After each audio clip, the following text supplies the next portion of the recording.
দেখি দেখি দেখি দেখি যা দেখি কি হয় দেখি কি দেখি কি হয় আমি তো ওই বাড়িতে চলে যাবো কি ওই বাড়িতে না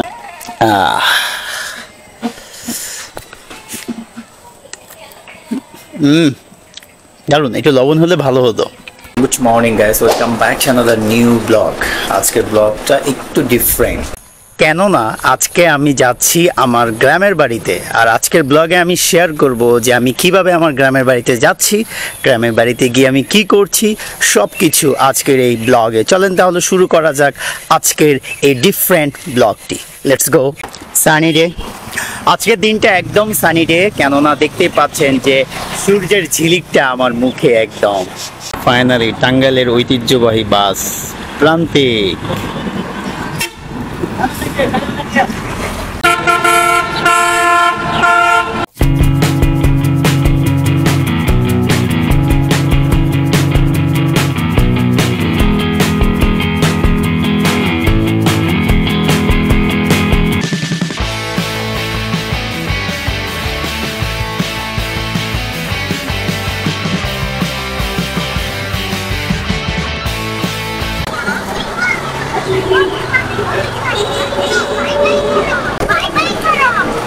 ফাইনালি চলে আসলাম আমার বাড়িতে গ্রামের বাড়িতে এই সেই আমাদের বিখ্যাত গেট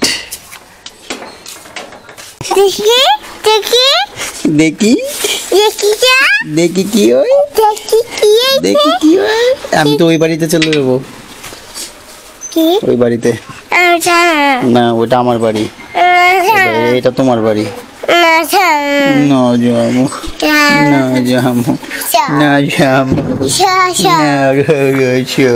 ওটা আমার বাড়ি না একদম ইয়াম্মি খাবার খিচুড়ি মোস্ট অফ ফেভারিট গরুর গোস মোস্ট অফ ফেভারিট ফাইনালি চলে আসলাম আমাদের আরেক বাড়িতে আজকে এই বাড়িটাকে একটু ঘুরে ঘুরে দেখাবো আপনাদেরকে মানে এই ব্লগে তুলে ধরবো যে বাড়িতে কি কি আছে চলেন তাহলে শুরু করি আজকের ঘোরাঘুরি এই বাড়ি নিয়ে প্রথমেই দেখাই যে সিম গাছ লাগানো হয়েছে খুব শীঘ্রই হয়তো বা আমরা শীতকালীন সিমটা পাবো এই গাছ থেকে এই পাশে লাগানো হয়েছে লাউ গাছ শীতকালে আমরা লাউ খেতে পারবো এই গাছ থেকে এই লাউ গাছের ঝাড় থেকে সুন্দর খুব যত্ন সহকারে বড় করা হচ্ছে ঔষধি গুণে মানে ভরপুর তুলসী গাছ বসার জন্য যে মোড়া ব্যবহার করা হয় সেই মোড়াটাকেও আমরা ছাড়ি নাই মোড়াতে একটু মাটি দিয়ে তারপরে লাউ গাছ লাগিয়ে দেওয়া হয়েছে আশা করছি যে শীতকালে আমরা এই গাছ থেকেও লাউ পাবো এটা কি গাছ আমি নিজেও জানি না এই পাশে বালতির মধ্যে আছে তুলসী তারপরে জগের মধ্যে তুলসী ওই পাশে আদা আর অযত্নে অবহেলায় বেড়ে ওঠার চেষ্টায় ছিল অ্যালোভেরা কিন্তু বেড়ে উঠতে পারছে না যে পরিমাণে রোদ বেড়ে উঠবে কিভাবে এই ছিল আজকের বাড়ির ঘোরাঘুরি মানে বাড়িতে কি কি আছে বিশেষ করে গাছপালা দেখানোর চেষ্টা করলাম নতুন গাছপালা আর যেগুলো বড় আছে তো আছেই সাইকেলটাও রয়েছে ঝরাঝীর্ণ ভাবে এটা আমার ভাইস্টার সাইকেল আর এদিকে তো অসংখ্য মানে একদম গ্রাম্য ভাষায় বলে খড়ি চাপা এরকম যাই হোক লাকড়ি নাকড়ি যাই বলি না কেন এদিকে আমাদের বিল্ডিং এর যে কাজ চলমান ছিল সেই কাজগুলো এখনো আছে এই পাশে হচ্ছে মাদ্রাসা এটা এই গ্রামের মাদ্রাসা ঠিক তার সামনেই কবরস্থান আছে এই মাদ্রাসাটা রিসেন্টলি হয়েছে যদিও দেখতেই পাচ্ছেন ওই যে পাশে একটু দেখা যাচ্ছে সবুজ কালারের যে টিন ওইটা প্রথম তারপরে এই যে দ্বিতীয়টা দিছে মানে ঘর আর ডে বাই ডে হয়তো বা মাদ্রাসার শিক্ষার্থী বাড়ছে কিছুদিন আগেই সিঁড়ির উপরে ঠিক টিনের বেড়া দেওয়া হয়েছে কেননা বৃষ্টি হওয়ার কারণে পানিগুলো একদম সিঁড়ি হয়ে পড়তো যার কারণে আর কি বেড়া দেওয়া হয়েছে তা না হলে সিঁড়িগুলো নষ্ট হয়ে যাচ্ছিল তারপরে ছাদ যে পানি নিষ্কাশনের ব্যবস্থা ছিল সেটাও নষ্ট হচ্ছিল আপনাদেরকে একটা ছোট্ট জানালা দেখাই এ হচ্ছে ছোট্ট জানালা বাই দ্য ওয়ে ইয়াস চলেন আপনাদেরকে ছাদ থেকে একটু ঘুরিয়ে নিয়ে আসি আসলে এখানে আসছি মূলত যে এই ব্লগে আজকে সব কিছু তুলে ধরবো। এই হচ্ছে ছাদ, আমাদের পানির ট্যাঙ্কি। আপনাদেরকে জলপাই দেখাবো যে কি পরিমাণে জলপাই আসছে। দেখেন প্রচুর পরিমাণে জলপাই। একটা জলপাই একটু ছিঁড়ে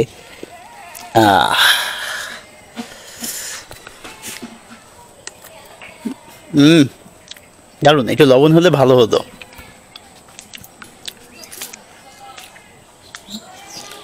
প্রচুর জলপাই আসছে, প্রচুর। এটা অনেকটা একটা ঘরের মতো দেখায়, বলতে পারি যে একটা ছোট ঘর এরকম।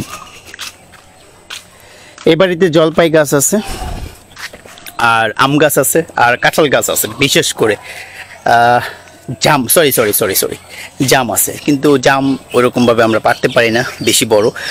জাম, কাঁঠাল, আম, জলপাই, সাথে কমলা, আমড়া, এগুলো আছে আর কি। আম প্রচুর পাওয়া যায়, কাঁঠালও প্রচুর পাওয়া যায়, সাথে জলপাইও। ভবিষ্যতে হয়তো আমরা নারকেলও পাবো। নারকেল গাছটা ডে বাই ডে যেভাবে বাড়ছে, মনে হচ্ছে আগামী 2 থেকে 3 বছরের মধ্যেই নারকেল পাবো। এবার যদি আপনাদেরকে ঘরের একটু অংশ দেখাই, মানে একদম ময়লা হয়ে আছে,